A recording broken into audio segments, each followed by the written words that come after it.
आदि जलाली आदि और अंत तू ही है, अल्फा और ओमेगा तू ही है। खुदावंद तूने हमारी जिंदगी में कुछ इस तरह से प्रवेश करा कि बाप बेटे का रूप लेके जमीन पर आया, हमारे पापों के लिए तू हुआ। परमेश्वर तूने एक अद्भुत काम किया।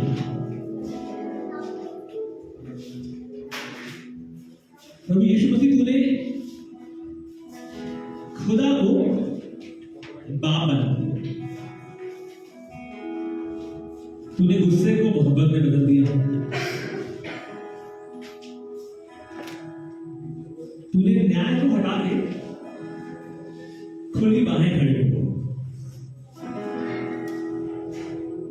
कुछ नहीं चाहिए परमेश्वर, तू सिर्फ तू काफी है। कुछ नहीं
ये बेताबी जरूरी है परमेश्वर तुझमें एक अंश और बढ़ने के लिए खुदा।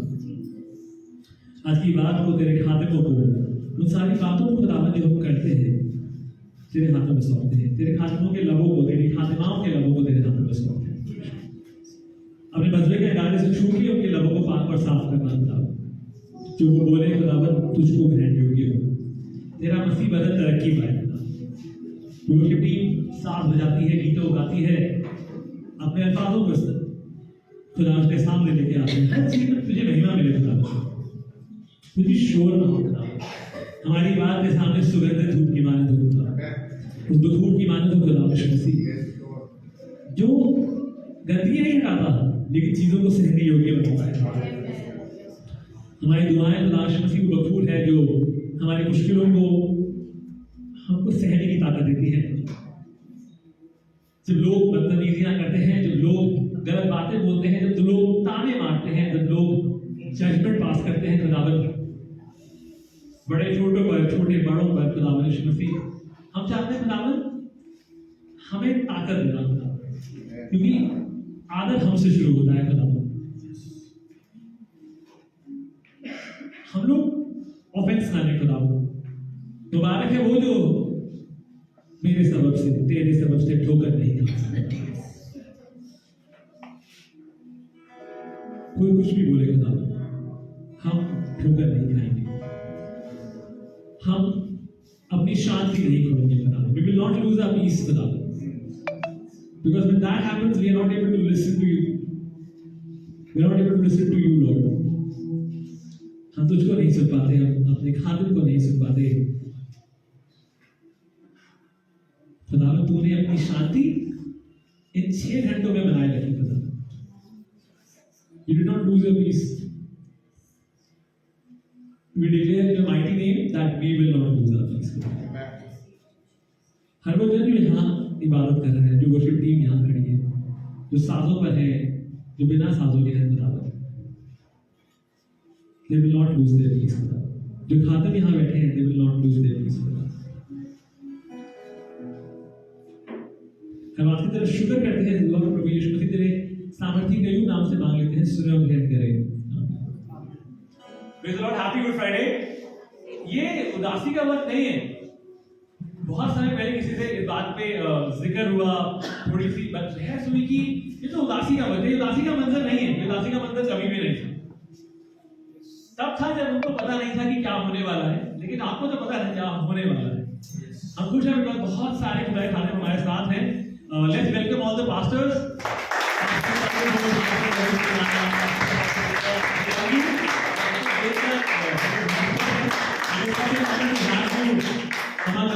बहुत ही खूबसूरती की बात है।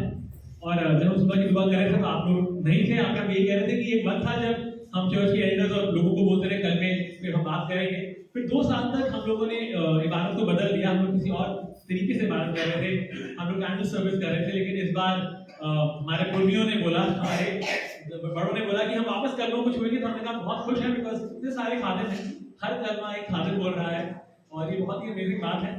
आप लोग बैठ सकते हैं, हम लोग वर्शिप टीम को बुलाना चाहेंगे, वर्शिप टीम हमें गीत में आगे लेके चलेंगे। उसके बाद वक्त होगा पहले करने का, और पहला करना होगा पास्टर एफिडेविट के साथ। आपके फोन्स पर आज सुबह एक बैनर इनफैक्ट कल आया था जो मनीष भाई ने बनाया था, उसमें कलमों का ऑर्डर है, उसमें लिखा है कि कौन से खादिम कौन सा कलमा बोल रहे हैं। तो आप उसको पढ़ सकते हैं, देख सकते हैं और हम वर्शिप टीम को बुलाना चाहेंगे। वर्शिप टीम हमें और गीतों में आगे लेके चलेंगे।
Praise the Lord. आज अजीजों, हम लोग फिर उस दिन को याद कर रहे हैं, उस मंजर को याद कर रहे हैं जबकि खुदावंद यीशु मसीह हमारे गुनाहों के कफारे के लिए सलीब पे चढ़ा दिए गए और उनके वो लहू लहान थे। उस जमाने में जब सलीब पे चढ़ाया जाता था तो आदमी जल्दी मरता नहीं था, बहुत टाइम लगता था, मांसपेशियां सुबह जाती थी, कभी कभी ऐसा भी होता था दिल भी नोच के खा लेते थे। उसके बावजूद, इतनी तकलीफ होने के बावजूद यीशु मसीह एक बात कह रहे थे जो आपको लूका 23:34 में मिलेगी, जो आपको लूका 23:34 में मिलेगी कि हर बाप इन्हें माफ कर क्योंकि ये नहीं जानते क्या करते हैं। इतनी शक्ति और सामर्थ कैसे आई, मतलब कैसे बोल पाए। हमारे में तो अगर शुगर भी टेस्ट कराने जाते हो थोड़ा सा मान देखा तब भी परेशानी हो जाती है, मगर इतनी परेशानी के बावजूद खुदावंद यीशु मसीह ने सलीब पे से पहला वचन बोला कि है बाप इन्हें माफ कर क्योंकि ये नहीं जानते क्या करते हैं। और उन्होंने यीशु मसीह को इतना ज्यादा उन्होंने जलील किया कि दोनों तरफ एक एक डाकू खड़े कर दिए। जितना वो कर सकते थे, जितनी उनकी सामर्थ में थी, जितनी बेइज्जती कर सकते थे उतनी बेइज्जती करी, मगर खुदावंद यीशु मसीह ने सब बर्दाश्त किया। मैं कभी कभी सोचता हूँ कि इतनी बर्दाश्त की ताकत थी उसके अंदर कि उसके बावजूद वो ये कह रहे थे कि ऐ बाप इन्हें माफ कर क्योंकि ये नहीं जानते ये क्या कर रहे हैं। एक आदमी जो पल पल मौत के करीब आ रहा है वैसा कैसे बोल सकता है। रोमी सिपाही भी जो थे वो भी बड़े आश्चर्य में थे कि भाई ऐसी बात है, ये 33 साल का जवान, ना कभी तलवार चलाई, ना कभी घोड़े की सवारी करी, ये इसको इस तरह की सजा क्यों दी जा रही है, क्यों मिल रही है। उनकी भी समझ में नहीं आ रहा था ये बात कि आखिर इस शख्स को ये सजा क्यों दे रहे हैं। मगर एक बात थी, रोमी सिपाही जो थे वो अपने कप्तान की आज्ञा का पालन कर रहे थे। जैसे उसको बताया था, हम लोग अक्सर गाना गाते हैं ना, लोग फुर्ती करो यीशु है कप्तान। कितने लोगों के यीशु कप्तान है, अपना हाथ उठा के बताएंगे।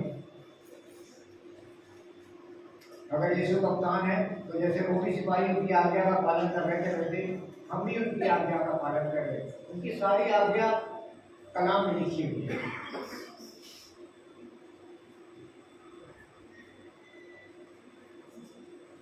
लिखा हुआ है कि वो गाली खाकर भी गाली नहीं देता था, माफ कर देता। वो गाली खाकर भी गाली नहीं देता था, माफ कर देता था। सबसे बड़ी बात, उसने कभी अपनी अथॉरिटी का इस्तेमाल नहीं किया। वो चाहता तो 12 कमन फरिश्ते 12 कमन फरिश्ते मंगा सकता था। पलटन, हिंदी में शायद पलटन लिखा होगा, और एक कमन में 6000 फरिश्ते होते हैं। इसके मतलब ये होगा कि 12000 फरिश्ते। और एक दफा एक असूरियों की लश्कराह में एक फरिश्ता चला गया था। अगर आप यशाया देखें, यशाया 37 और उसकी 36 आए, यशाया 37 और उसकी 36 आए, उसमें लिखा है कि यहोवा के दूत ने असूरियों की छावनी में 1,85,000 आदमी मार दिए। 1,85,000 आदमी मार दिए अकेले फरिश्ते में, मगर उन्होंने फिर भी अपनी अथॉरिटी का इस्तेमाल कभी नहीं किया। और सबसे बड़ी बात खुदावंद यीशु मसीह में ये थी कि उनकी करनी और कथनी एक सी थी। वो जो कहते थे वैसा करते थे। उनकी कथनी और करनी अलग नहीं थी कि जो कहा वैसा नहीं करना, जो नहीं कहा वैसा नहीं करना। उनकी कथनी और करनी दोनों एक सी थी। लिखा है मत्ती, अगर आप देखें मत्ती 6:12 में, तो उसमें उन्होंने दुआ सिखाई थी अपने चेलों को। उसमें मत्ती 6:12 में उन्होंने अपने चेलों को एक दुआ सिखाई थी, जिसमें लिखा है कि जिस तरह हम अपने कसूरों वालों को माफ करते हैं, हमारे कसूरों को भी माफ करते। माफी बहुत जरूरी है जिंदगी में, और ऐसी माफी नहीं कि भाई माफ कर दिया बात मत करना, ऐसी वाली माफी नहीं। दिल से माफ कर देना, दिल से माफ कर देना। अगर आप इस तफन्नुस के बारे में देखें, प्रेरितों का काम मिलेगा आपको, उसकी 7 बार, उसकी 59 महल में लोग पथराया कर रहे थे इस तफन्नुस के ऊपर। मगर उसने एक बात बड़ी अच्छी कही थी, घुटने टेक के रेतों में काम 60 उसका 59 और 60।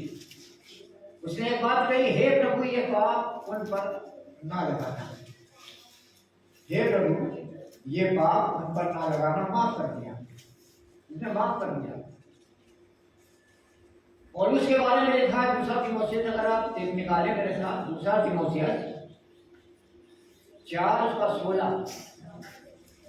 और उसे एक बात कहता है, और उसने भी माफ कर दिया। उसने एक बात कही कि सब ने मेरा साथ छोड़ दिया, काश कि उन्हें इसका हिसाब देना ना पड़े, माफ कर दिया। एक दफा मत्ती अगर 18 में आप देखें 21-22 में, पतरस ने पूछा अपने भाई को कितनी दफा माफ करें? 7 दफा नहीं, खुदा ने मसीह ने कहा नहीं, 7 के 70 गुना, 7 के 70 गुना माफ कर अपने भाई को।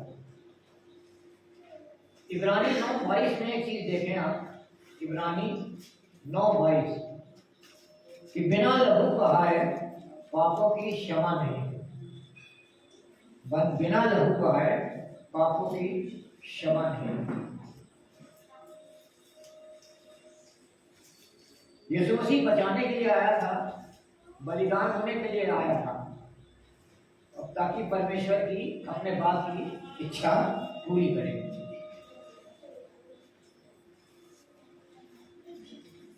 लिखा है कलाम में ना, खुदा ने जहां से ऐसी मोहब्बत करी कि अपना इकलौता बेटा दे दिया ताकि जो कोई इस पर ईमान लाए हलाक ना हो। मोहब्बत बहुत बड़ी चीज है, मोहब्बत बड़ी चीज है। इस मत्ती अगर आप निकाले, मत्ती 5 उसका 44, मत्ती 5 उसका 44 लिखा है ना कि अपने पड़ोसियों से मोहब्बत रखो और अपने बैरियों से बैर। मगर उसमें लिखा परंतु मैं तुमसे, मत्ती 5:44, परंतु मैं तुमसे यह कहता हूँ कि अपने बैरियों से प्रेम रखो और अपने सताने वालों के लिए दुआ करो। जो सिखाया, फिर सलीब पे से उसने ये कहा कि आए बाप इन्हें माफ कर, क्योंकि नहीं जानते क्या करते। इतना सब होने के बावजूद मोहब्बत एक ऐसी चीज है जो बहुत जरूरी है। अगर खुदावंद यीशु मसीह हमसे मोहब्बत नहीं रखते तो कभी भी सलीब पे नहीं जाते। उन्होंने इतना प्यार किया कि सलीबी मौत गवाह कर दी, और बड़ी तुच्छ मौत समझी जाती थी सब सलीबी मौत। और आखिर में एक बात कहकर मैं खत्म करूंगा, पहला ग्रंथियों 13 जरूर पढ़ पढ़िएगा, पहला ग्रंथियों उसका 13 बाब, उसमें मोहब्बत के बारे में बहुत लिखा हुआ है। और मैं सिर्फ एक आयत आप सबको बताना मांगता हूँ। पहला ग्रंथियों 13 में एक चीज लिखी हुई है, ईमान, उम्मीद और मोहब्बत ये तीनों दायमी है। मैं उर्दू में बोल रहा हूँ, ईमान, उम्मीद, मोहब्बत ये तीनों दायमी है, मगर अफजल इसमें मोहब्बत है। खुदावंद ने अपनी मोहब्बत का नमूना हमको दे दिया, यानी इतना सब होने के बाद भी उसने कहा कि आए बाप इन्हें माफ कर, क्योंकि ये नहीं जानते ये क्या करते हैं। Praise the Lord.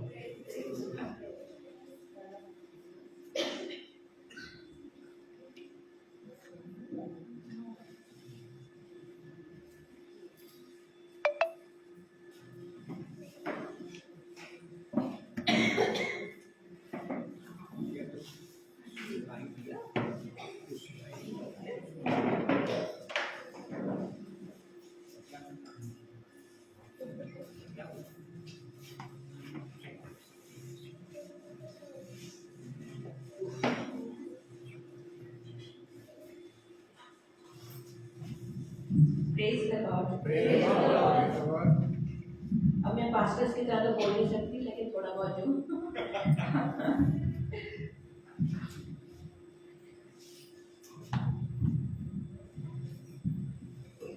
Calvary cruise से यीशु मसीह का दूसरा वचन कहा हुआ, यह है लूका 23:39 से 43 तक।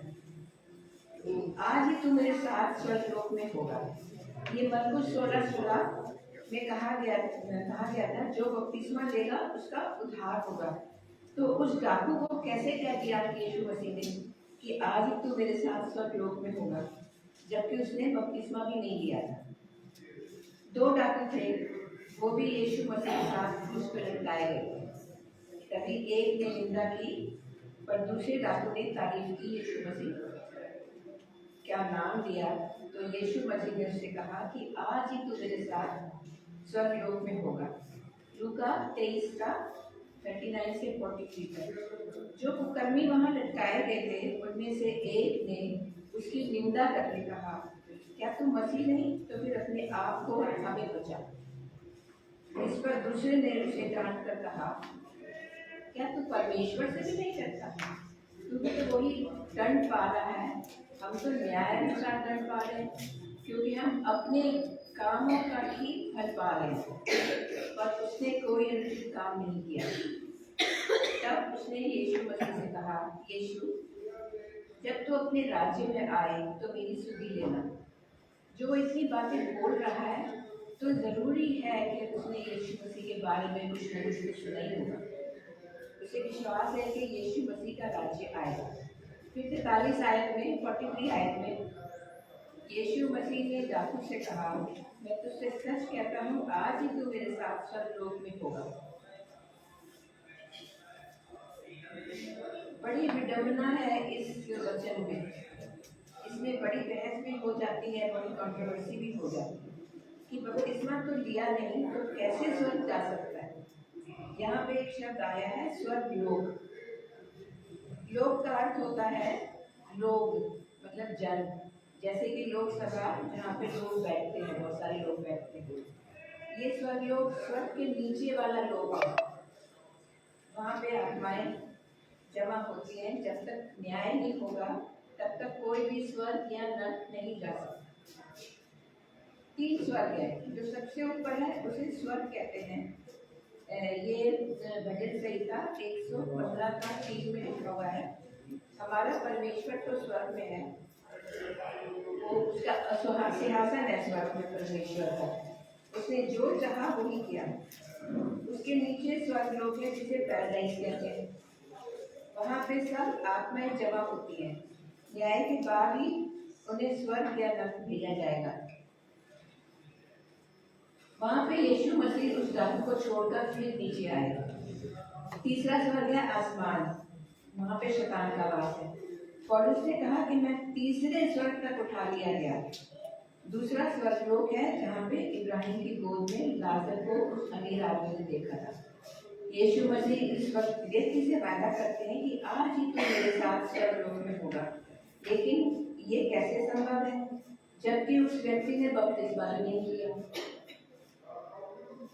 जैसे मरकुस 10:35 में बताता है, जब जब्दी के पुत्र याकूब और यूहन्ना ने उसके पास आके कहा, हे गुरु, हम चाहते हैं कि जो कुछ हम तुझसे मांगे वो तुम हमारे लिए करें। उसने उनसे कहा, तुम क्या चाहते हो मैं तुम्हारे लिए करूं? उन्होंने उससे कहा, ये एक तेरी महिमा में हम में से एक तेरे दाहिने और दूसरा तेरे बाएं जाएंगे। तब यीशु ने उससे कहा, तुम नहीं जानते कि क्या मांगते हो। जो कटोरा मैं पीने पे हूँ क्या तुम पी सकते हो? जो बपतिस्मा मैं लेने पे हूँ क्या तुम ले सकते हो? उन्होंने उससे कहा, हमसे हो सकता है। उसने उससे कहा, जो कटोरा मैं पीने पे हूँ तुम पियोगे, जो बपतिस्मा मैं लेने पे हूँ उसे लोगे, पर जिसके लिए त्याग किया गया है उन्हें छोड़ और किसी को अपने दाएं और बाएं बिठाना मेरा काम नहीं है। यहाँ पे ये बपतिस्मा है, ये कौन सा बपतिस्मा है? ये मृत्यु का बपतिस्मा है। 39 पद में लिखा है, यही बपतिस्मा उस डाकू ने लिया, यीशु मसीह के साथ मर गया और आत्मा में यीशु मसीह के साथ पैराडाइज में गया। इस तरह मेरा रेवलेशन 6 का 9-10 में हम पढ़ते हैं, जब उसने 5वीं मोहर खोली तो मैंने वेदी के नीचे उनके प्राणों को देखा, जो परमेश्वर के वचन के कारण और उसकी गवाही के कारण जो उन्होंने दी थी बंद होने के लिए थे। उन्होंने बड़े शब्द से पुकार के कहा, हे स्वामी, हे पवित्र, हे सत्य, तू कब तक न्याय न करेगा और पृथ्वी के रहने वालों से हमारे लोगों का बदला कब तक न लेगा? उसने हर एक को श्वेत उसमें से हर एक को श्वेत वस्त्र दिया गया और उसे कहा गया कि और थोड़ी देर विश्राम करो जब तक कि तुम्हारे संगी दास और भाई जो तुम्हारे साथ बंद होने वाले हैं उनकी भी गिनती पूरी न हो ले। ये हम इससे हमें पता चलता है कि वहाँ पे स्वर्ग लोक में रूहें जो हम मर जाते हैं हम एकदम से स्वर्ग में नहीं जाएंगे, लेकिन वहाँ पे रूहें जमा होती हैं मरने के बाद। पैराडाइज में आत्मा इकट्ठी होती है। यहाँ भी प्रभु यीशु मसीह ने प्रचार किया है। प्रचार करना क्यों जरूरी था? क्योंकि उनके पास जो आत्माएं थी उनके पास तो ना व्यवस्था थी ना कोई उद्धार करता था। उनको प्रचार करना जरूरी था क्योंकि परमेश्वर नहीं चाहता कि कोई उसके ऊपर उंगली उठाए। वो कह सकते थे कि हमारे पास तो कोई उद्धार करता नहीं है, न व्यवस्था है, तो हमारा न्याय कैसे करेगा। इसलिए वहाँ पे यीशु मसीह ने प्रचार किया। उन्होंने उन दिनों में आज्ञा नहीं मानी जब परमेश्वर उनके दिनों में धीरज करके बैठा रहा और वो जहाज बन रहा था, उसमें बैठकर 8 प्राणी पानी से बच गए। उत्पत्ति से लेकर मूसा की व्यवस्था तक के बीच के जो लोग थे उनमें जरूर यीशु मसीह ने जाके उनका प्रचार करना बहुत जरूरी था। 1 पत्रस 4:6 के मुताबिक क्योंकि मरे हुओं को भी सुसमाचार इसीलिए सुनाया गया कि शरीर में तो मनुष्य के अनुसार उनका न्याय हो, पर आत्मा में परमेश्वर के अनुसार जीवित रहें। मरने के बाद भी यीशु काम में लगे रहे। वो डाकू को पैराडाइज में छोड़कर नीचे आए, फिर अधोलोक में जाकर प्रचार किया, फिर वो बाहर आए। लोगों को जब वो दिखे तो वहाँ पे चेलों के साथ बैठकर बातचीत करी और पहली सदी की कलीसिया की स्थापना की बातचीत पत्रस के साथ की। यूहन्ना 21 का 15 पद पे हम देखते हैं, इस तरह से सभी प्रतिक्रिया हुई। एक वादा जो यीशु मसीह ने किया था डाकू से कि आज ही तू मेरे साथ स्वर्ग में होगा, वो झूठा वादा नहीं था, वो एक सच्चा वादा था क्योंकि उसने मृत्यु का बपतिस्मा लिया। फिर यीशु मसीह उसको स्वर्ग में लेके चले गए।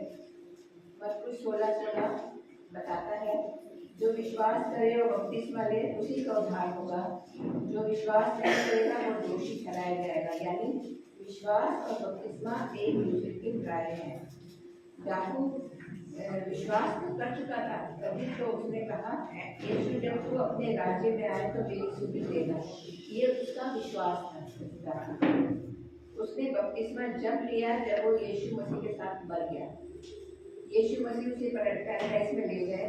यीशु मसीह ने अपने वायदे को पूरा किया, उसे पैराडाइज में छोड़ा, फिर अगलों में जाके प्रचार किया। इसके बाद वो लोगों को दिखाई दिए।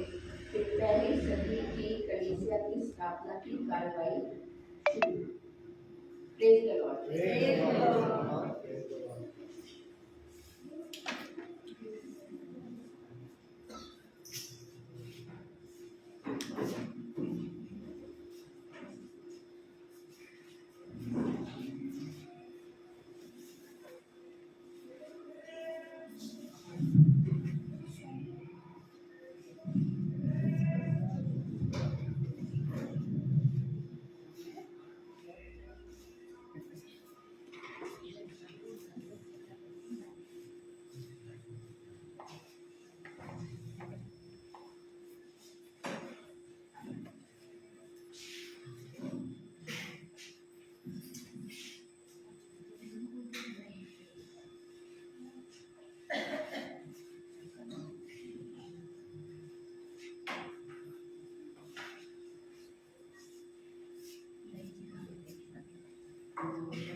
Praise Lord. सबको जय मसीह की।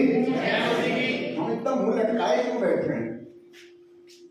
ऐसी कोई गम की बात नहीं है। यीशु मसीह ने अपने प्राण दिए आपके और हमारे लिए, अपना लहू बहाया, लेकिन ना वो कब्र पे है ना वो क्रॉस पे। वो जयवंत से बढ़कर उसने खुल्लम खुल्ला मजाक बनाया, मृत्यु का है मौत तेरा दम कहाँ रहा। हम जयवंत वाले लोग हैं, हम ब्लेस्ड लोग हैं। हालेलुया। हम जयवंत से बढ़ के हैं। सो हमें ज़ील के साथ बैठना चाहिए, और ऐसा बैठना चाहिए कि एक सेना जीत के आई है और वो अपने घर जाने वाली है वापस। हालेलुया। एक सेना जीत के आई है। जब दाऊद जीत के आ रहा था तो बड़ा उदासी से आ रहा था। नहीं, क्या लिखा है? कौन बताएगा? नाचता हुआ आ रहा था। हालेलुया। और ऐसा नाच रहा था कि उसके कपड़े भी इधर उधर हो गए, लेकिन वो नहीं शर्माया। कहता और इससे अधिक तुझ बनूंगा अपने परमेश्वर के लिए। मुझे कलमा दिया गया है यूहन्ना 19 और 26 में वो लिखा हुआ है, लेकिन हम उसको नहीं अभी निकालेंगे, क्योंकि हम जानते हैं कि वहां पे यूं लिखा है कि जिस चेले से वो अपना बहुत प्यार करता था, उसने उसको कहा कि अब से ये तेरी माँ है, और लिखा है कि वो चेला उसको तब से अपने घर ले लिया। हालेलुया। मैं तो उस चेले के उस चेले ने अभी कुछ किया नहीं, पर यीशु मसीह के कंधे पे सिर रख के बैठा रहता। वो नहीं था जो यूहन्ना का बपतिस्मा देने वाला है, ये यूहन्ना दूसरा था। हालेलुया। और उसको ये रिस्पॉन्सिबिलिटी दी। बात रिस्पॉन्सिबिलिटी का, हम ये सेविंग सेइंग जो है प्रभु यीशु मसीह ने जो क्रूस से कहा था, हम सिर्फ एक ही दिन सुनते हैं, गुड फ्राइडे वाले दिन सुनते हैं, उसके पहले उसके बाद उसका जिक्र कम होता है। और लेकिन ये बहुत ही अच्छी और गहरी शिक्षा है जो हमारे लिए। और जब हम इसको पढ़ते हैं तो हम इसको देखते हैं एक रिस्पॉन्सिबिलिटी आई है, उसमें एक रिस्पॉन्सिबिलिटी का ये सेइंग है, एक जिम्मेदारी का कलमा है। क्या अगर हम माता और यीशु की बात करें, या हम अपने पास्टर्स अपनी माँ की बात करें, चलिए पास्टर्स अपनी माँ की बात करें, ठीक है, बाइबल में बताती है अपने माता पिता का आदर करिए, लेकिन मसीह में और इंसान में एक फर्क था। ये जिम्मेदारी का कलमा है, ध्यान रखिएगा। जो बातें मैं बोलता हूं उनको दिमाग में रख के आगे सुनेंगे तो बहुत अच्छी चीज निकल के सामने आएगी जो प्रभु ने बताई। मनुष्य की बुद्धि ना इस कलाम को समझ सकती है, ना इस कलाम को बोल सकती है। जिसको ऊपर से न दिया जाए उसको कुछ नहीं मिल सकता। हालेलुया। ये जिम्मेदारी का कलमा है और वो जिम्मेदारी प्रभु ने उठाई, लेकिन कहां कहां पे जल्दी से कोई मेरे लिए निकाल दे, समय कम है। भाई साहब ने कहा नहीं 11 मिनट नहीं होने चाहिए, 10 तो 10 और बस। हाँ, जल्दी से कोई निकाल दीजिए लूका की इंजील और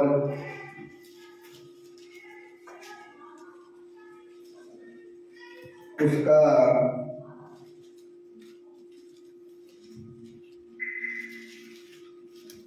लूका की इंजील में हम देखेंगे उसका दूसरा चैप्टर, सेकंड चैप्टर,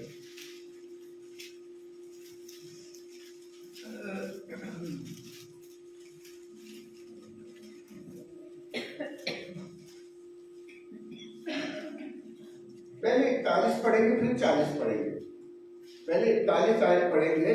यहाँ एक रिस्पॉन्सिबिलिटी की बात हो रही है, अपने माँ बाप का आदर करना, अपने माँ की बात मानना। और यीशु ने किया, बचपन में कहते उसके पढ़ाई का काम अपने डैडी के अपने पापा के साथ किया, हाथ बताया। और क्या हुआ यहाँ पे हम देखते हैं, क्या लिखा है वहां पे, यरूशलेम में प्रतिवर्ष फसह का पर्व मनाया जाता था और उसकी माता और वहां गए थे और उस समय सब कुछ ठीक था। जब वो लौटने लगे, मैं पढ़ रहा हूं, नहीं डबल टाइम लग जाएगा। जब वो लौटने लगे तो एक पड़ाव और निकल गए वापस। और जब उन्होंने देखा कि बालक हमारे साथ नहीं है, सिर्फ 12 वर्ष का बालक था, सेंस ऑफ रिस्पॉन्सिबिलिटी मां के साथ गया था, मां के ताबे में रहना चाहिए। 18 साल के बाद वो इस लायक होता। बच्चे इंतजार करते हैं 18 साल होने के लिए, बहुत जोर शोर से। अब मैं 18 की हो गई हूँ। अभी पीछे हमने किसी का बनाया था और बहुत समझाया गया उसको कि देखो बेटा 18 के हो गए हो। लेकिन वो 12 वर्ष का था, वो 12 वर्ष का। और माँ बाप एक पड़ाव पीछे निकल गए और देखा यीशु नहीं है।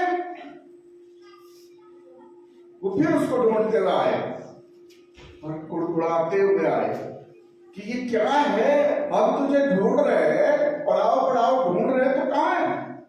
सब इधर ध्यान दें, भाई साहब काफी है उधर के लिए, आप इधर ध्यान दें। Praise the Lord. तो कहां, क्या ढूंढ, क्या कर क्या रहा है? और देखा वो आराधनालय में बड़े बड़े गुरुओं के साथ, बड़े बड़े उनके साथ बैठ के बात कर रहा है। हालेलुया। यहाँ पे एक बहुत अच्छी बात लिखी है और वहां से चलते चलते वो एक पड़ाव निकल गए और 49 को ही पढ़े, ढूंढते हुए आए और ढूंढते हुए उसको उसने क्या रिस्पॉन्स किया? जल्दी से कोई पढ़े। उसने मुझसे कहा, हाँ, तुम मुझे क्यों ढूंढते थे? तुम मुझे क्यों ढूंढ रहे हो? हालेलुया। ये बड़ी अब इस वाले कथन को याद रखिएगा।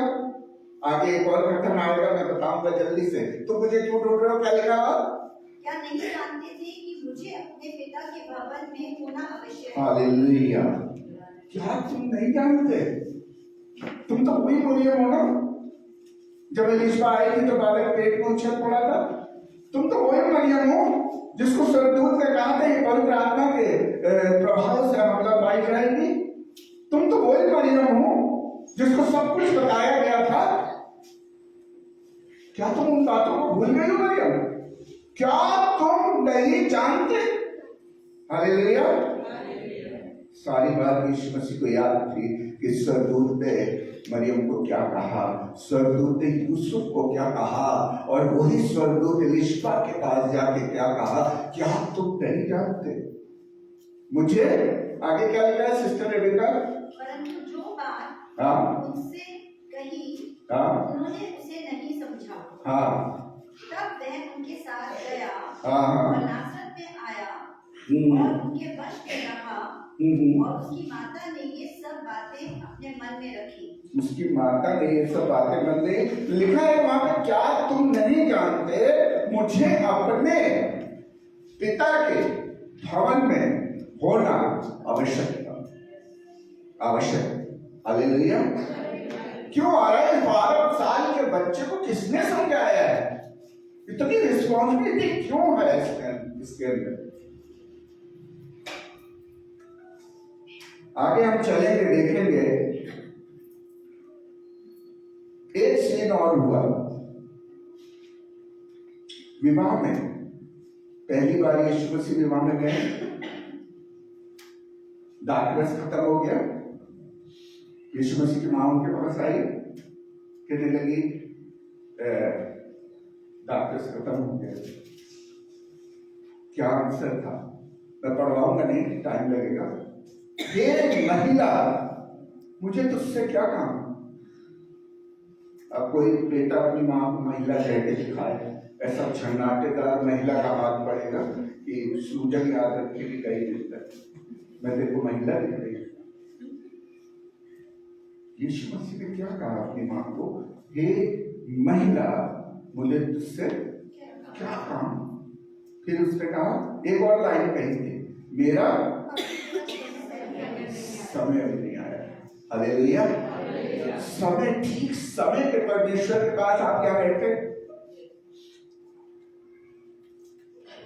ठीक समय का परमेश्वर है हमारा।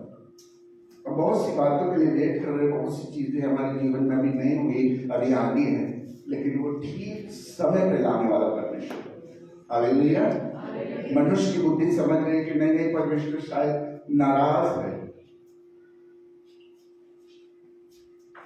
परमेश्वर शायद नाराज। मनुष्य का सोचना और परमेश्वर का सोचना अलग है। धर्मी जन गिरता तो है, लेकिन वो पड़ा नहीं रहता। बाइबल बताती है हमसे गलती हो जाती है, हम जानबूझ के नहीं करना चाहते, और कुछ लोग इसको दीवार में बना लेते हैं बहाने। भाई साहब, हमसे गलती हो जाती है, हम जानबूझ के नहीं करना चाहते। मसीह सब कुछ समझता है, सब कुछ जानता है, क्योंकि गुप्त में तुम्हारे मनों को जांचने वाला परमेश्वर है। तो यहाँ पे हम देख रहे हैं कि उसने अपनी माँ को कहा, है महिला तुझे क्या काम, और अभी मेरा समय नहीं आया है। माँ को गुस्सा हो जानी चाहिए, माँ तो माँ, लेकिन समझदार माँ थी। उसने चेलों को, सारे दासों को बुलाया जो वहां काम कर रहे थे, केटरिंग वालों को, कहा कि उस पर ध्यान नहीं दिया। तो उसके बेटे ने कहा, उसने कहा कि जब जो ये कहे, जैसा ये कहे वैसा करे। हालेलुया। और हमारे पास्टर्स क्या समझाते रहते हैं? जैसा ये वचन कहे वैसा करे। हालेलुया। और जब हम उस बात को समझते हैं, उसकी गहराई को समझते हैं कि जैसा ये वचन कहे वैसा करना, तो हमें वो दाखरस मिलता है जो कि भोज का स्वामी कहता है आके, जो इंस्पेक्टर होता है, फूड इंस्पेक्टर, अरे अच्छा वाला कहाँ छुपा के रखा था। हालेलुया, ये तो अच्छा वाला। Praise the Lord. देखिए, एक बार उसने महिला कहा, एक बार उसने कहा तो मुझे क्यों ढूंढती है। हालेलुया। अब क्या है, लूका 14:26 कोई पढ़ दे। सिस्टर रविका बहुत जल्दी निकालती है कलाम, नहीं रही कहाँ बैठती है।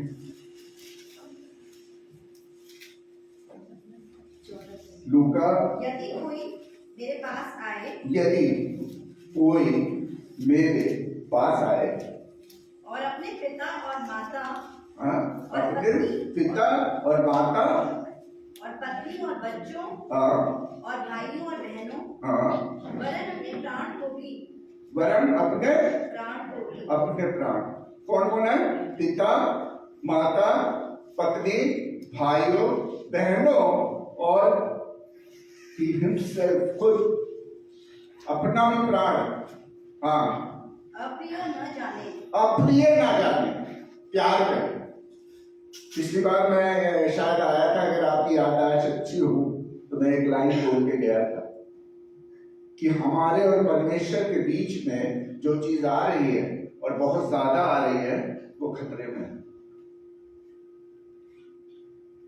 हमारे और परमेश्वर के बीच में यदि कोई बेटा, बेटी, पत्नी या मैं खुद आ रहा हूं तो मैं खुद खतरे में। हालेलुया। अप्रिय ना जाने तो वह मेरा चेला नहीं हो सकता, वो मेरे राज के योग्य नहीं। हालेलुया। फिर क्या होगा? फिर ये माता की रिस्पॉन्सिबिलिटी, उसने कहा पहले पिता है, जो रिस्पॉन्सिबिलिटी मुझे दी गई है पहले वो है, लेकिन जब वो सूली पे था, उस सूली पे था, लेकिन वो अपनी मां की उस रिस्पॉन्सिबिलिटी को नहीं भूला। फिर उसने उस चेले को बोल भी दिया, लेकिन बाइबल एक बात बताती है, क्या बताती है? मां भी अपने दूध पीते बच्चे को भूल जाती है। हालेलुया।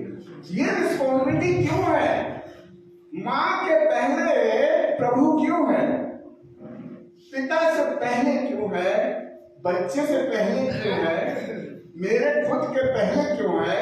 क्योंकि बाइबल बताती है मां भी अपने दूध पीते बच्चे को भूल सकती है, लेकिन मैं यहोवा ना तुझे कभी भूलूंगा ना कभी त्यागूंगा। हालेलुया।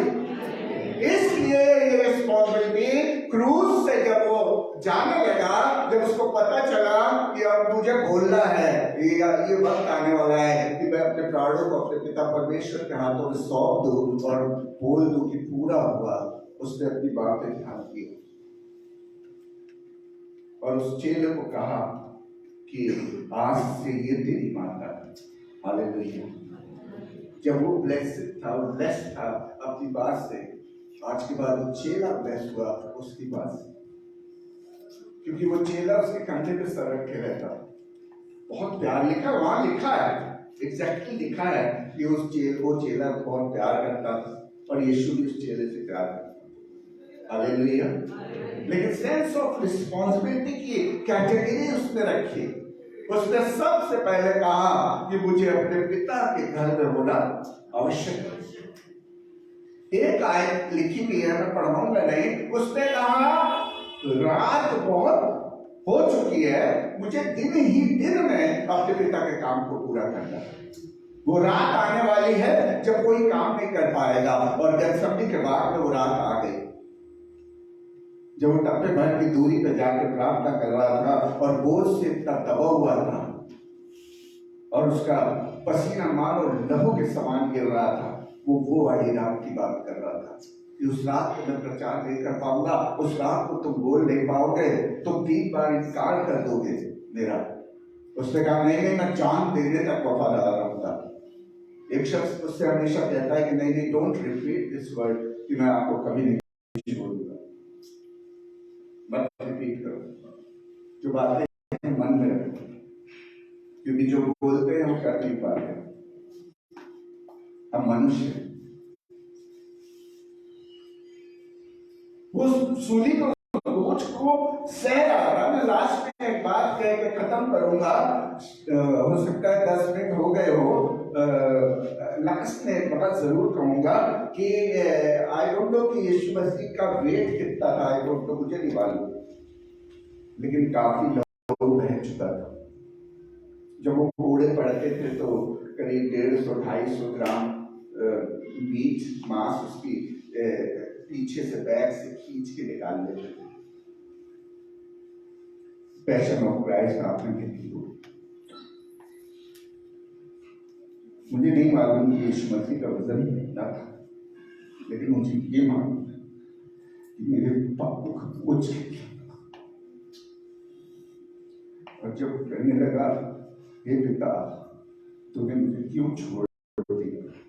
मेरा कलमा नहीं है, लेकिन मुझे बोलना पड़ रहा है। मेरे पापों की, आपके पापों के गुनाहों की वजह से इतना ज्यादा वजन हो गया था। वजन सिर्फ अभी हमने जो वर्शिप में गाना गाया, उस वो गाना सूट करता है मेरे पापों के। लेकिन वो ले चुका है। अब आप अपने अगर पुराने पापों में जा रहे हैं तो आप खतरे की ओर बढ़ रहे हैं। पुरानी बातों को मत सोचिए। शैतान का एक नियम होता है, उसका तरीका होता है, आपको पुरानी बातों की ओर खींचता है, पुराने पापों की ओर। कई हमारी गलतियां हो जाती है, हम उसके ऊपर अपने सेल्फ क्रिटिक हो जाते हैं और उसको सोचने लगते हैं, नहीं नहीं नहीं, हमारे लिए उसने जो फिदिया देना था वो दे चुका है।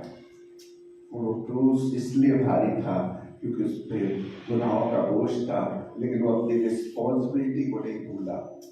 उसने कहा, आज से ये तेरी माता है।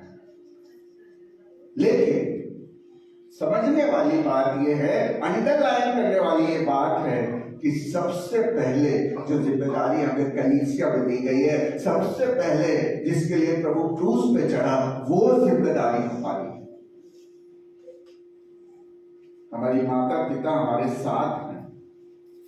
उसने क्या कहा था, ये लेडी ने, जब मैं आया तो तुमने मुझे धोने के लिए पानी नहीं दिया, इसलिए इत्र से मेरे आंसुओं से मेरे पांव को धोया। जब वो कहने लगे तो बहुत महंगा था, ये तो बेच के गरीबों को बांट के, बोलने लगा, गरीब तो तुम्हारे साथ रहेंगे, मैं तुम्हारे साथ लेकर हूं। इसलिए जो प्रभु अभी हमारे पास आत्मा के रूप में है, तो उस बात की रिस्पॉन्सिबिलिटी को समझिए।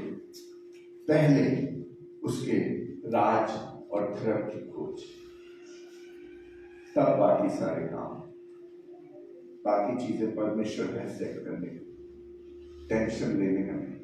Praise the Lord, praise the.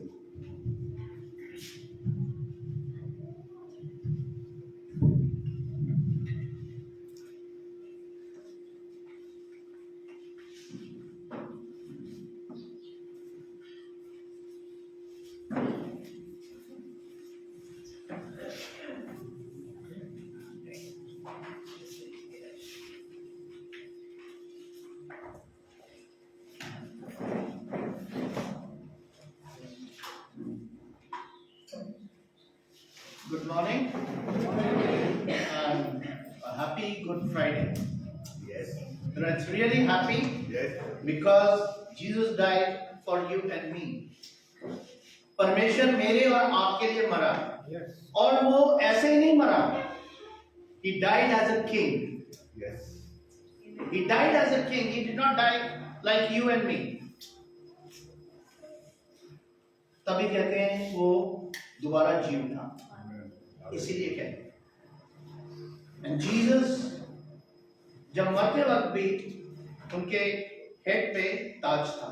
You know, we can see the crown of glory upon the Lord Jesus.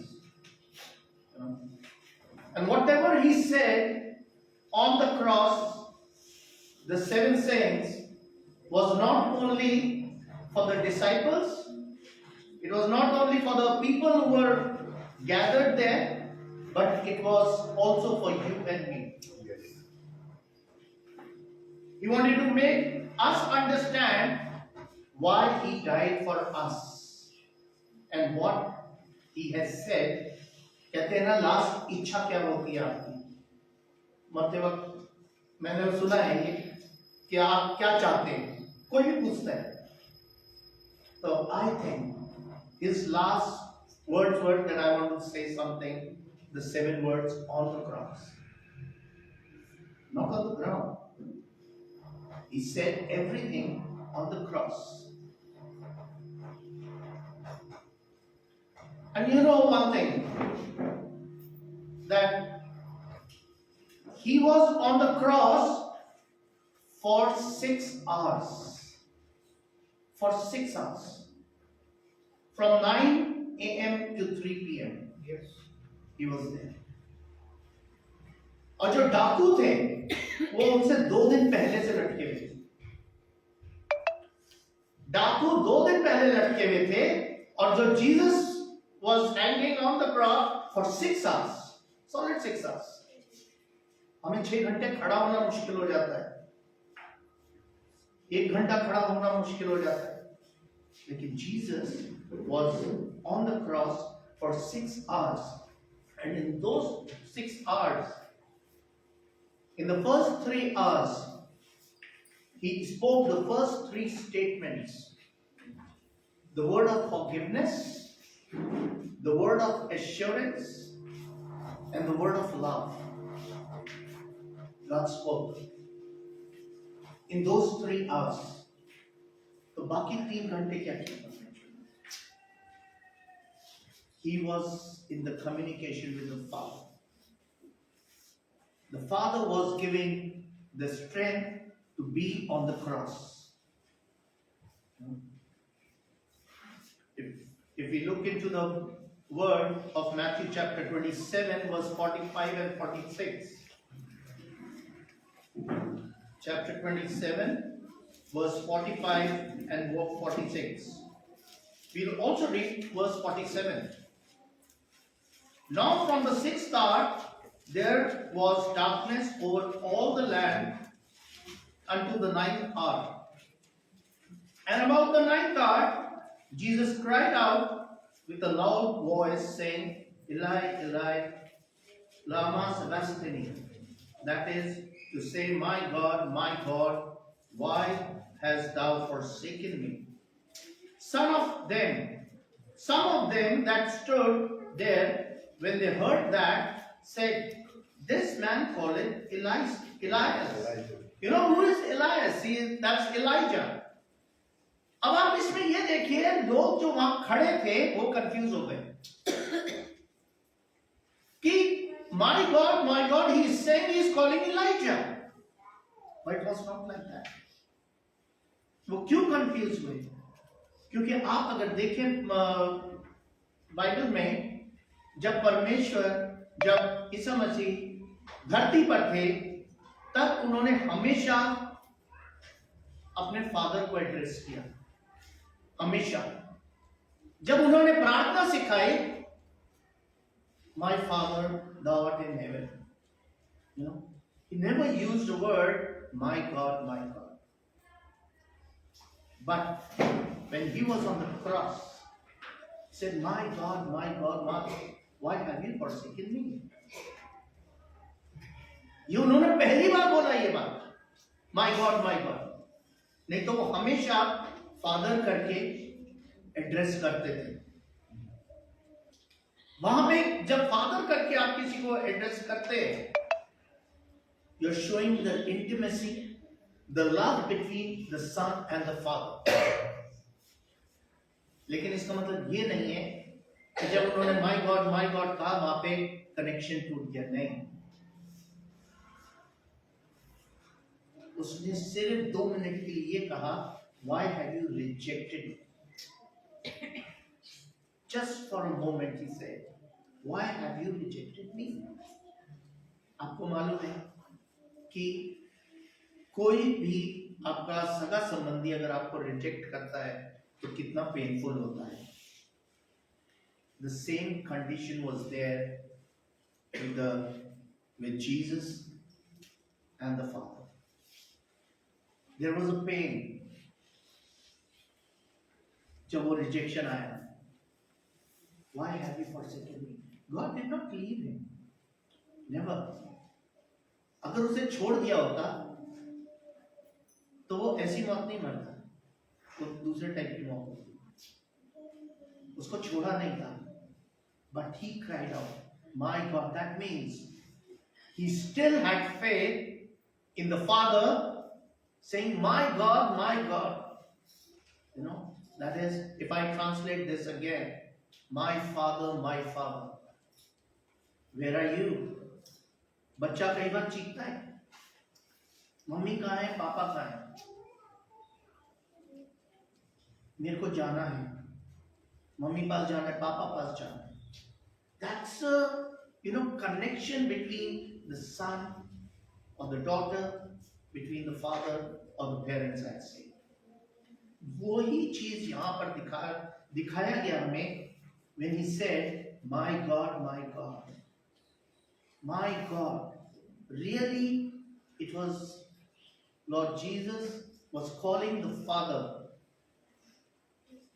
और यही वर्ड अगर आप देखें, ये नया नियम में भी यूज किया गया, और यही वर्ड एक बार पुराने नियम में यूज किया. किसने किया?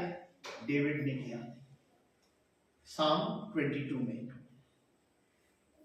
उसने भी यही बोला, my God, where are you? क्या आज हम जब मुसीबत में होते हैं तभी पुकारते हैं परमेश्वर को, my God, where are you? या हम सच में अपनी लाइफ में इस वर्ड को यूज कर पाते हैं, my God, where are you today? When we get up in the morning, are we able to say this, that my God, where are you? I want your hand today, this morning. I want to start my day. My God, give me your hand. Give me your hand, my God. I want to start my day today. You know? Really, I tell you, there was a connection between the Father and the Son. There was a real connection. वो ऐसे ही नहीं बोला गया, my God, my God. परमेश्वर या the Father was seeing the Son. क्या उसको अच्छा लग रहा होगा कि मेरा बेटा ऐसे लटका हुआ है? वो ऐसा नहीं. और आप एक चीज अगर देखें, पिक्चर्स में भी देखें, परमेश्वर को, यीशु मसीह को क्रॉस पे ऊपर लटकाया गया. Why? ताकि लोग देख सके. इसका मतलब आप किसको उठाते हैं? एक राजा को ही आप ऊपर उठाते हैं, और उसको उठाया गया क्रॉस के ऊपर ताकि पूरी दुनिया देख सके. और उस आवाज को सुन सके, because the word of God says he cried out with a loud voice. वो ऐसे हल्के वॉइस से नहीं बोला, my God, because he was crying. No, he must have shouted with a loud voice. This reminds me of my shout when I was in the COVID. I cried out to the Lord when I was just dying on the point of my death. I said, hallelujah, praise God. And I am very, very sure all those who were standing in that ward, they must have been really shaken. कि मैं बोल क्या रहा, मैं बहुत जोर से चीखा था, मुझे इतना मालूम है. तो यही आवाज मैं प्रैक्टिस अगर करके देखूं तो परमेश्वर ने भी, यीशु मसीह ने भी आवाज कितनी जोर से लगाई होगी और कैसे गूंजी होगी, और वो आवाज उसके पिता तक पहुंच गई. My God, I tell you, these words are not an easy word. It's a difficult word, I would say. यह आसान नहीं है. इंसान जब मरता है ना, कैसे भी, चाहे बीमारी से, चाहे एक्सीडेंट से, उसे कुछ याद नहीं आता. लेकिन परमेश्वर यीशु मसीह को याद आया कि मैं फिर से अपने पिता को पुकारूं एक बार. एक बार और पुकार। This shows a real connection with the Father. अगर वो कनेक्शन ना होता तो शायद वो ना बोलता, हो सकता है कुछ और बोलता, लेकिन उसका कनेक्शन अपने पिता से इतना था कि वो चीख सका। और वो चीखने की शक्ति किसने दी? उसके पिता ने दी उसको। उसकी अपनी शक्ति नहीं थी, क्योंकि अगर हम देखें, जैसे अभी बताया गया कि कैसे खून निकला होगा, कितना खून निकला होगा। हमारा खून ले लेते हैं लोग हॉस्पिटल में, तो क्या होता है, अरे इतना ले लिया, इतना ले लिया, वो हो गया, मैं तो वीक फील कर रहा हूं, अनार खाओ, ये खाओ, वो खाओ। लेकिन जब परमेश्वर का, यीशु मसीह का जब खून निकला होगा, उसने कोई ग्लूकोज नहीं किया, उसको ग्लूकोज नहीं चढ़ाना पड़ा उसके लिए, या ना कोई खून देना पड़ा, उसने हमारे बदले खून दिया। लोगों ने नहीं उसको खून चढ़ाया कि भाई इसकी शक्ति जा रही है, इसको खून दो, नहीं, उसने अपना खून हमारे लिए बहा, उसने बहा दिया अपना खून। और तब भी वो वीक नहीं पड़ा, तब भी उसके अंदर उतनी ताकत थी चीखने की और बोलने की, जो वो अपनी मां से बोल सका, जो और लोगों से बोल सका, और इतनी जोर से चीख सका, My God, my God. You know, God is great, and whatever He has done for each one of us, I tell you, we cannot pay that price for anyone. We cannot pay that price. The price that He has paid with His blood and bought us from the devil. He cleared everything. He cleared all of the accounts for us. All the debts He paid for you and me. जो हम नहीं कर सकते, वो उसने कर दिखाया। वो उसने कर दिखाया हम सबको। जो चीज पॉसिबल नहीं था, वो उसने पॉसिबल करके दिखाया। I really praise the Lord for this and the opportunity that the Lord gave me to be in front of you. Thank you.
Praise the Lord.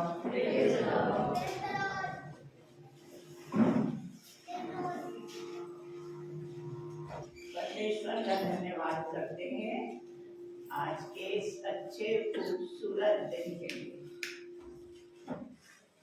लोग तो हैं जो आज के दिन को काफी गमज़दा और दुखी मानते हैं, लेकिन नहीं, आज का दिन दुखी दिन नहीं है। इसको गुड फ्राइडे कहते हैं, हिंदी में शुभ शुक्रवार। और शुभ चीज कभी दुखी नहीं होती। आज का वो दिन है जब हमारे पिता परमेश्वर ने हमें हमारे पापों से छुटकारा दिया था, हमारा उद्धार हुआ था, हमारा उद्धार हो गया। तो दुख का दिन कैसे? और उसने सलीब पर से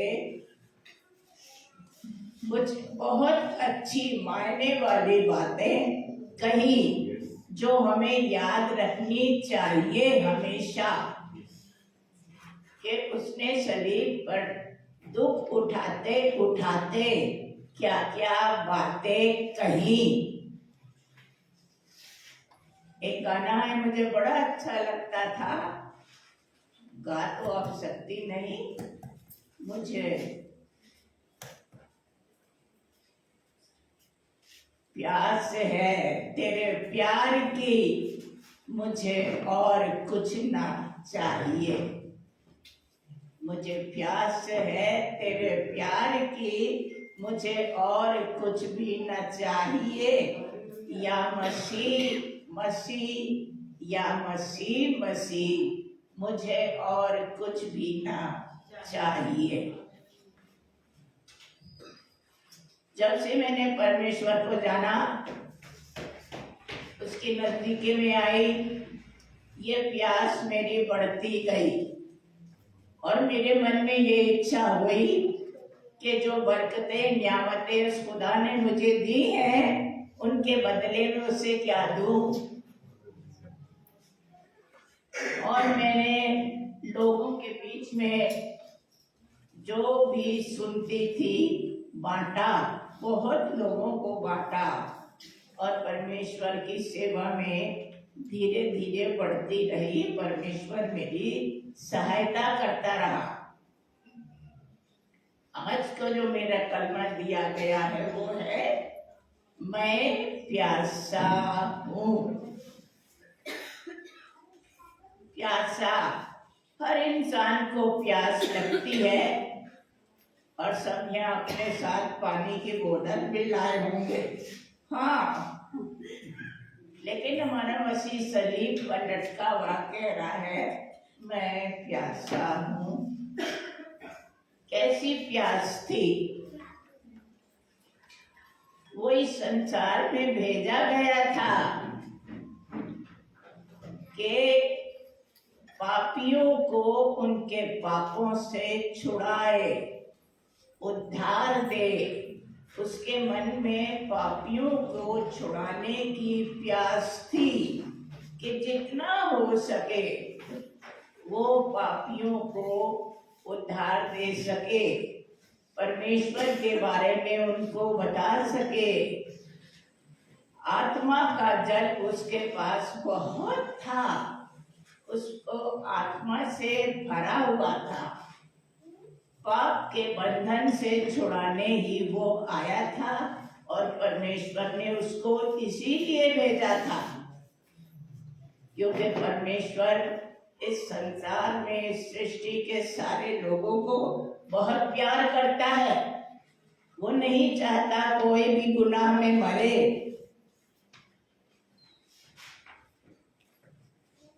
हिजकिय्याह की पुस्तक में लिखा है वो चाहता है कोई गुनाहगार गुनाह की मौत ना मरे, बल्कि वो बदी से बाज आए और जीता रहे। पहले उसने जल प्रलय भेजा और सारी सृष्टि नष्ट कर दी, क्योंकि बहुत पापी हो गए थे। लेकिन अब वो दोबारा ऐसा नहीं करना चाहता था और उसने अपने बेटे को भेजा, जा मेरे बेटे, तूने ही ये काम करना है, पापियों को उद्धार देना है, उनको समझाना है, उनको बताना है। इसके लिए तुझे अपने प्राण भी देने पड़ेंगे। वो सब कुछ जानता हुआ ही इस दुनिया में आया था।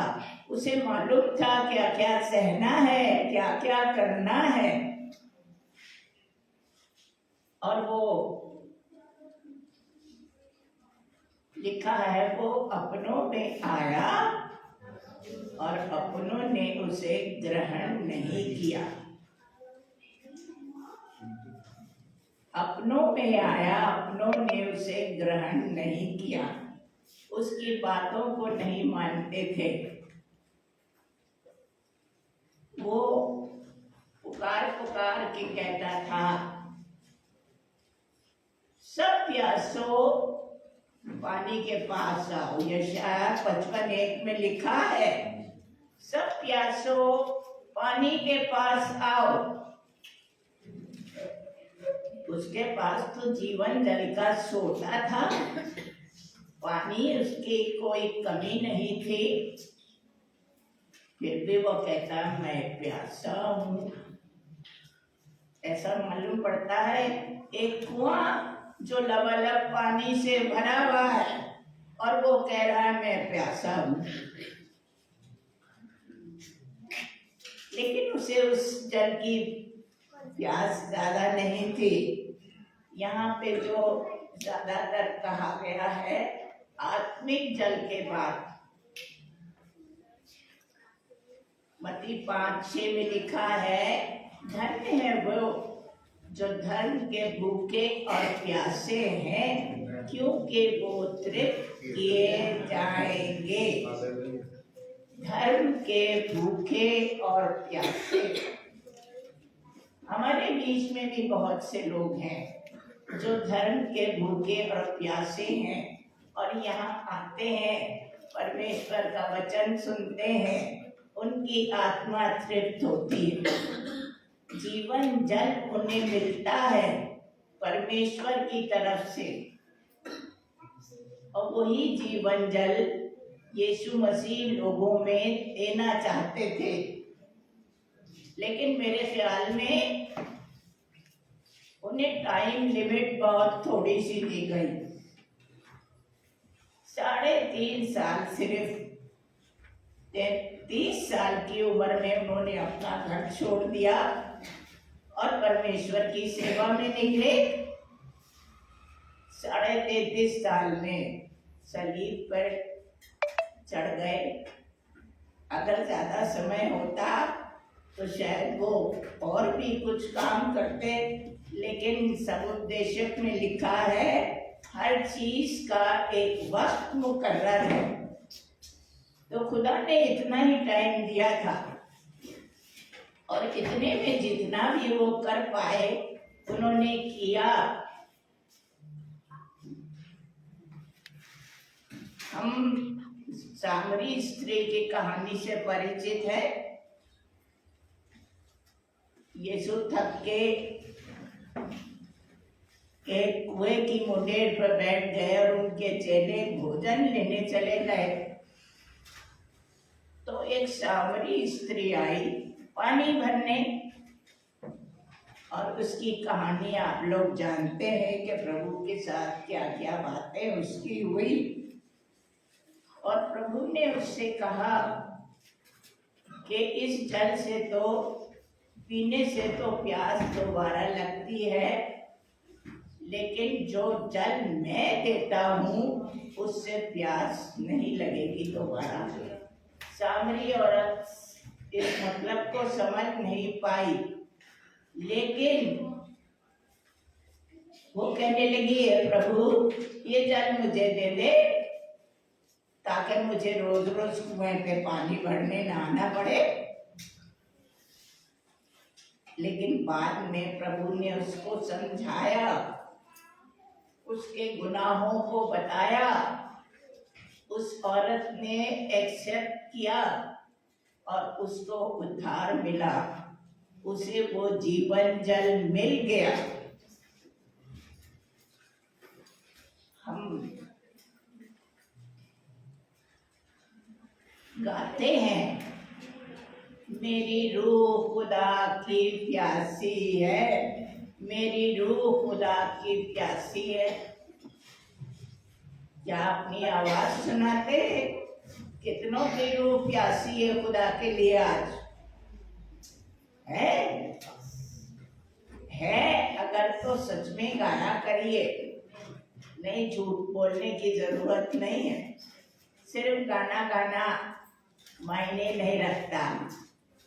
प्यासी है, मेरी रूह खुदा की प्यासी है, और हमारी रूह भी उसकी प्यासी होनी चाहिए, क्योंकि अब हम मसीही हो गए हैं और मसीह में बढ़ रहे हैं।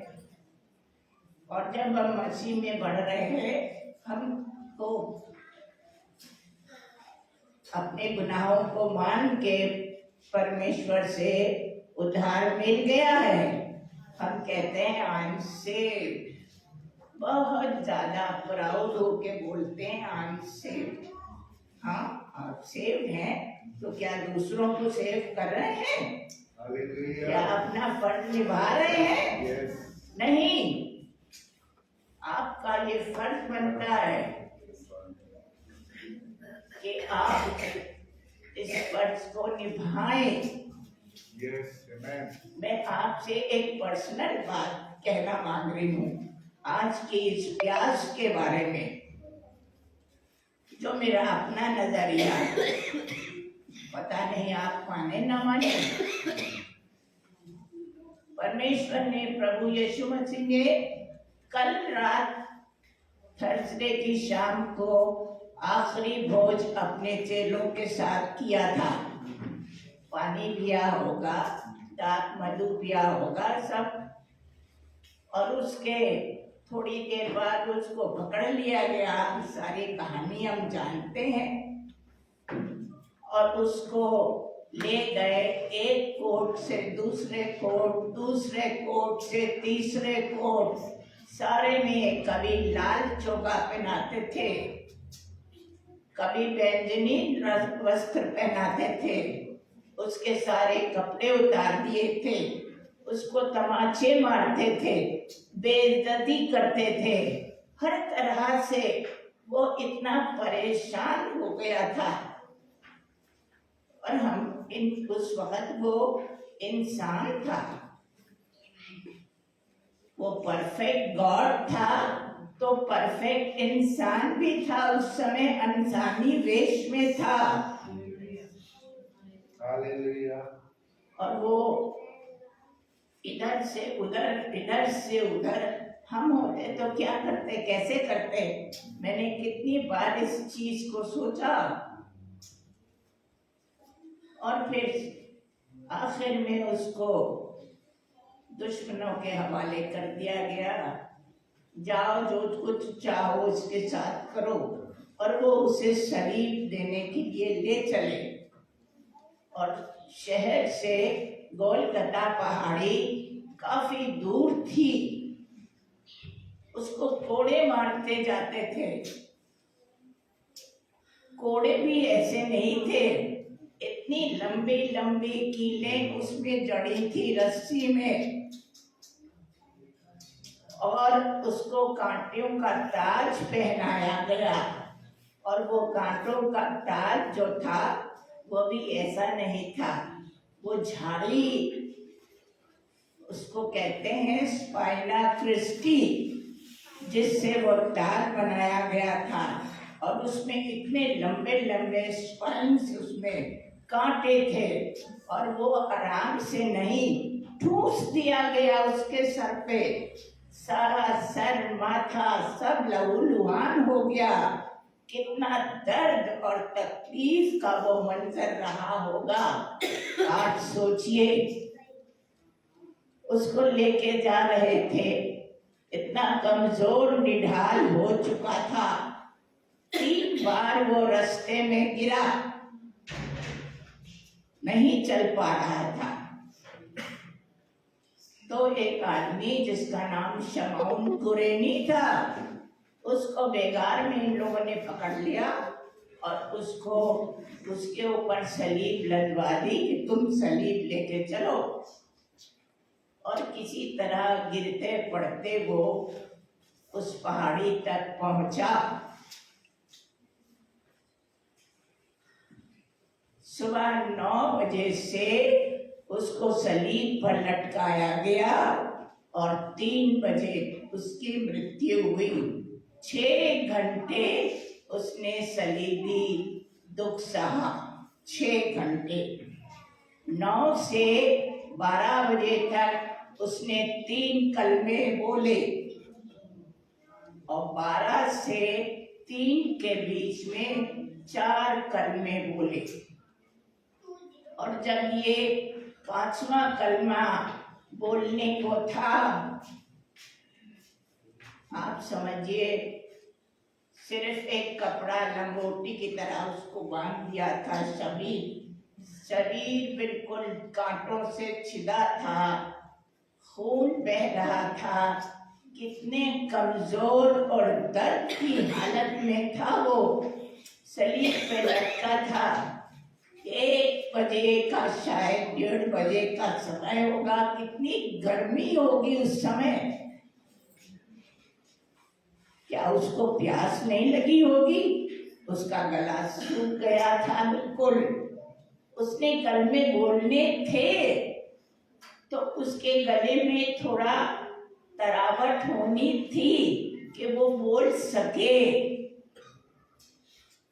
और मेरे हिसाब से उसको उस समय पानी की जरूरत थी ताकि उसका गला थोड़ा तर हो और वो अपने कलमे बोल सके। ये मेरा विचार है, पता नहीं आप पसंद करें या नहीं करें, लेकिन मैंने इस पे बहुत सोचा और मुझे मालूम है आत्मा की प्यास तो थी। आत्माओं को बचाने की प्यास तो वो लेकर आया था, लेकिन हालात कुछ ऐसे हुए कि उसको शारीरिक प्यास भी उस समय लगी और उसने कहा मैं प्यासा हूं। तो वहां पर सिरके से भरा एक बर्तन रखा था। सिपाहियों ने स्पंज को उसमें डुबोया, डुबो के जुल्फे में उसके मुंह पे लगाया। उसने उसको थोड़ा सा चूसा। उसका गला थोड़ा तर हुआ और उसके बाद उसने छठा और 7वां कलमा बोला।